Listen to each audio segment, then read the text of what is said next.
Look, so War Games is tonight, and honestly, I am not too excited. However, Triple Fraud, he might have some tricks up his sleeve. This is a t-shirt. Boom. He's got some tricks spewing out of his sleeve in the form of cheap pops. All right, cheap pops.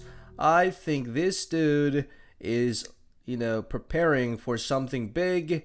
And, what is that, you might ask? Boom, right? Edge is returning. Now, this picture right here has been surfacing around the internet. Edge's graphics being tested during the build-out of Survivor Series in San Diego. Now, you might say Intern John, right? These guys, they test Stone Cold Steve Austin's graphics. They test Nunzio's graphics. They test Umaga's graphics. They test Benoit's graphics. They test everybody's graphics, Intern John. No, I think they're testing Edge's graphics because he's returning. Okay, now check this out.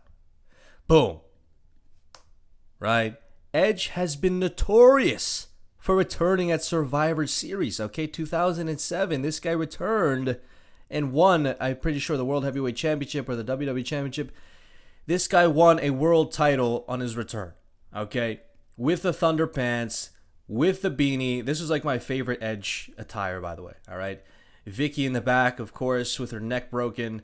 I'm pretty sure it was Batista that, broke her neck or something. Anyways, right, 2008, right, again, Survivor Series return in a high-profile match. I'm pretty sure it was like a triple threat Hell in a Cell with Undertaker, Batista, and Jeff Hardy. Anyways, he hits the fucking concerto here. Dude, this guy Edge has always been somebody to come at the right time. Speaking about the right time, I don't think War Games would make sense.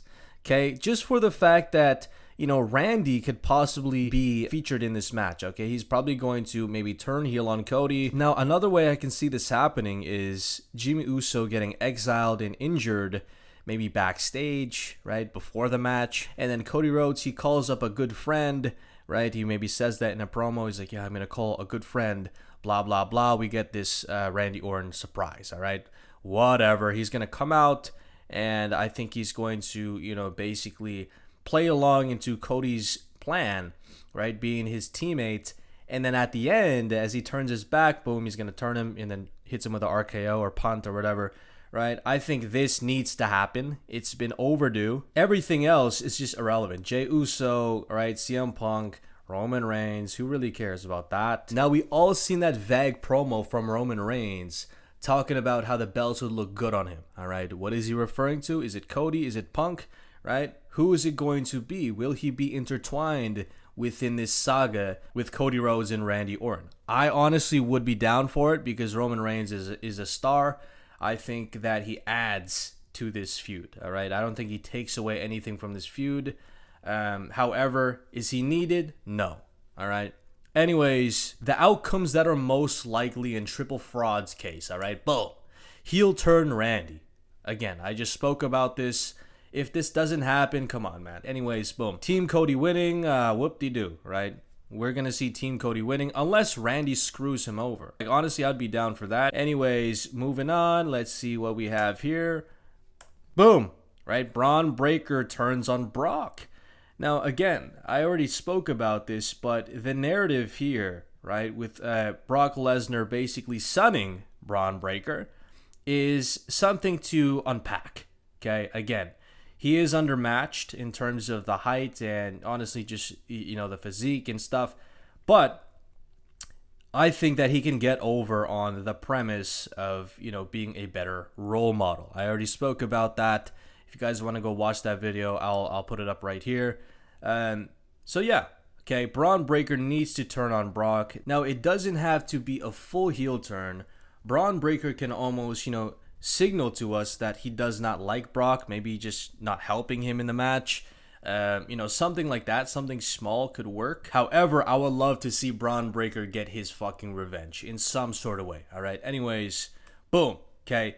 Roman Reigns turns on Cody and Punk, which possibly means Roman Reigns could turn heel, all right? This guy can do something selfish during the match that costs Cody and Punk, all right? Anyways, moving on. Boom, Edge's return. I think this is the least likely thing to happen during the War Games match. However, the War Games match is not all we have on the card. We have this. Okay, we have Dominic Mysterio versus John Cena, guys. How could we forget? This is a perfect opportunity for Edge to return, all right? Look, he has history with Dom. He has history with Cena, of course. He needs to drop off the Intercontinental Championship, and he's not going to lose clean to him, all right? There's no fucking way. He's probably going to cost John Cena, right?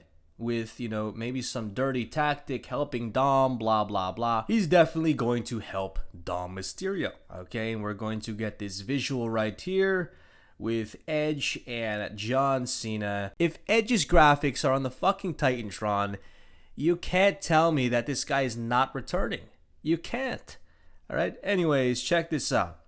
Now, with John Cena losing clean, right? If they go down that narrative, right? We're going to get this visual right here. Okay, John Cena, he's going to give his salute, and then boom.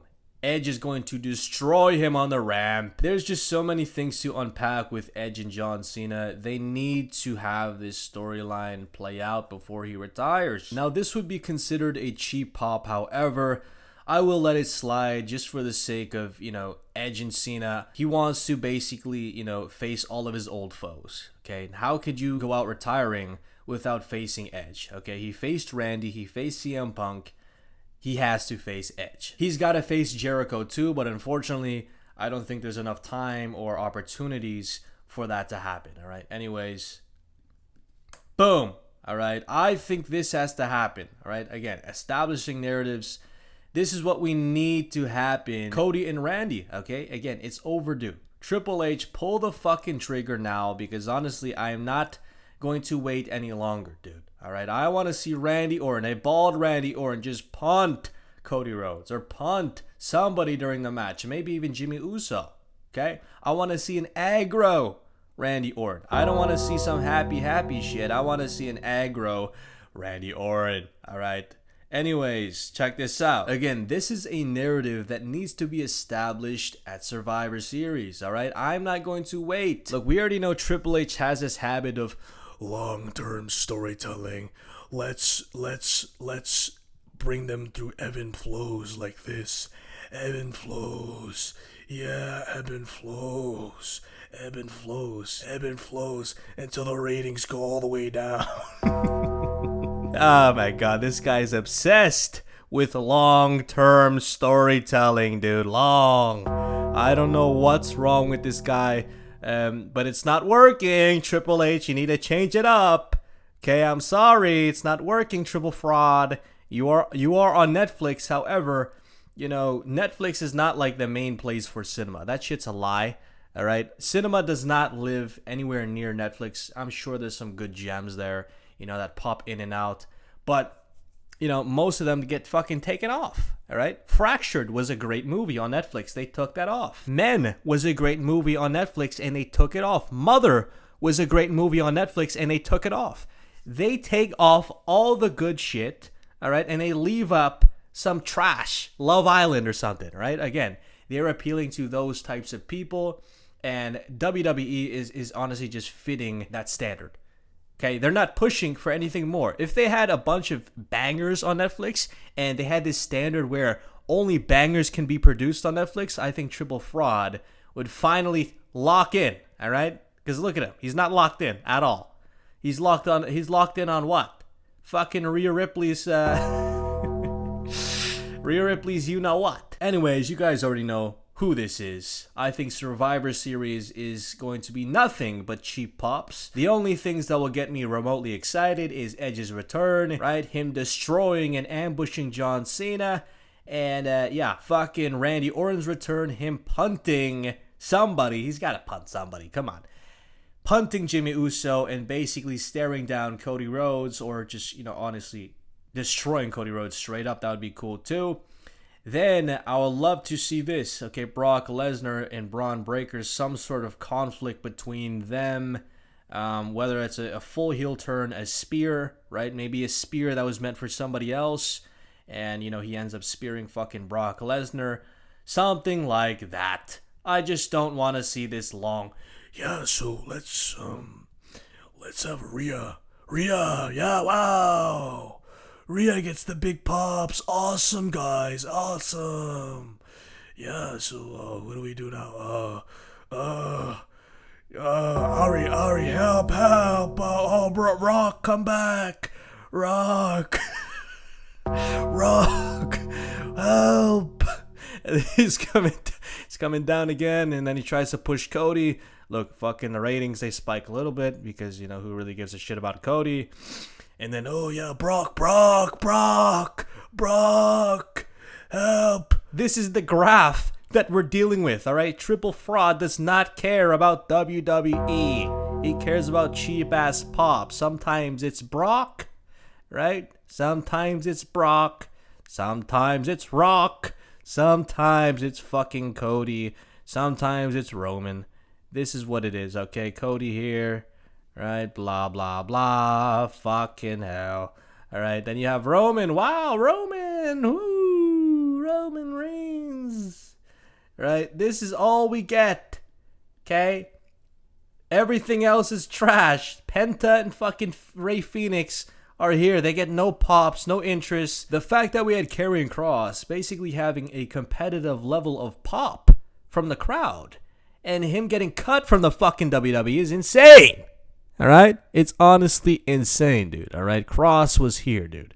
If you guys heard, we want Kross, that was crazy. It was insanity, dude. This guy went from nobody to somebody in a matter of like 24 hours, and they did not fucking strike. They did not use that fire. They did not lean into it at all. Fucking blasphemy from Triple H. They could have made a new star. But again, okay, they push Cody, who nobody connects with. Only the little kids connect with Cody Rhodes. Karrion Kross, people connected with Karrion Kross. Okay, you cannot say that they don't connect with Karrion Kross, especially with that documentary. The guy is somebody to connect with. He is up there. You know, his brand is transcendent. He is not somebody like fucking Roman or Cody who have some, service level ass fucking fan base. All right. Anyways, you guys already know who this is. The high rise, living work wife, still in Intern John out.